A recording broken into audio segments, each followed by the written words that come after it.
Legenda Atlantis, kota yang hilang di bawah laut. Pada zaman dahulu kala, jauh sebelum peradaban modern berdiri, terdapat sebuah kerajaan agung yang dikenal sebagai Atlantis. Letaknya berada di luar pilar Hercules, yang kini diyakini sebagai Selat Gibraltar. Legenda ini pertama kali dicatat oleh filsuf Yunani, Plato, dalam karya Timaeus dan Critias. Atlantis dikenal sebagai negeri yang megah, kaya, dan sangat maju. Namun di balik kejayaannya, tersembunyi kisah kelam tentang kesombongan dan kehancuran. Atlantis adalah tanah yang luas dan subur, dikelilingi oleh lautan yang kaya. Penduduknya merupakan bangsa yang tangguh, cerdas, dan berbudaya tinggi. Mereka menguasai teknologi, seni, arsitektur, dan pertanian. Kota-kotanya dibangun dari emas, perak, dan batu mulia. Saluran air mengalir dari mata air panas dan dingin, dan kuil-kuil megah didirikan sebagai tanda bakti kepada para dewa. Atlantis didirikan oleh dewa laut Poseidon yang jatuh cinta pada seorang wanita manusia bernama Kleito. Poseidon membangun istana untuknya di puncak bukit dan mengelilinginya dengan cincin air dan tanah. Dari hubungan ini lahirlah 5 pasang anak kembar. Anak sulung mereka Atlas menjadi raja pertama dan mewariskan kekuasaan kepada keturunannya. Nama Atlantis diambil dari namanya. Selama berabad-abad, Atlantis hidup dalam keseimbangan dan kemakmuran. Penduduknya hidup dalam kemewahan, namun tetap menjunjung nilai-nilai moral, keadilan, dan kesederhanaan. Mereka menghormati para dewa dan hidup dalam harmoni. Kekuasaan bukan untuk menindas, tetapi untuk melayani. Namun, seiring waktu, generasi baru Atlantis mulai melupakan nilai-nilai leluhurnya. Para penguasa menjadi tamak dan mulai menindas wilayah-wilayah tetangga. Mereka tidak lagi memuja para dewa dengan tulus,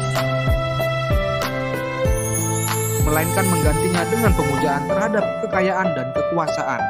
Mereka ingin menguasai seluruh dunia. Para dewa pun murka. Poseidon sedih melihat keturunannya menyimpang dari jalan kebenaran. Dewa Zeus mengumpulkan sidang para dewa dan memutuskan untuk memberi peringatan terakhir kepada Atlantis. Namun, peringatan itu diabaikan.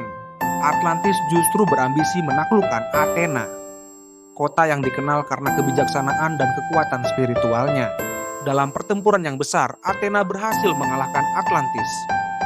Kemenangan Athena bukan hanya karena kekuatan militer, tapi karena mereka berjuang dengan kebajikan. Kekalahan Atlantis menandai awal dari kehancurannya secara jasmani dan rohani. Tak lama setelahnya bumi mulai bergetar, lautan bergemuruh dan langit menjadi gelap. Gunung-gunung meletus dan tanah pecah.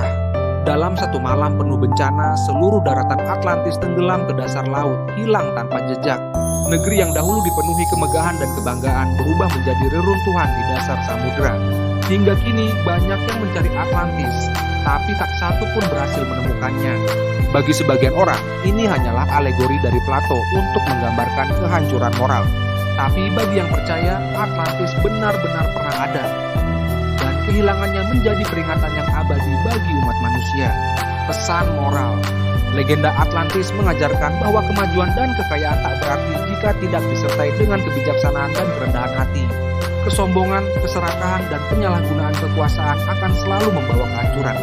Sebesar apapun peradaban, tanpa nilai-nilai kebenaran dan keadilan, semua akan runtuh. Kisah Atlantis adalah cermin bagi kita semua, bahwa kemenangan sejati bukanlah menaklukkan dunia, tetapi menjaga hati. Menjadi besar bukan berarti melupakan asal-usul, tetapi tetap rendah hati dan setia pada kebaikan.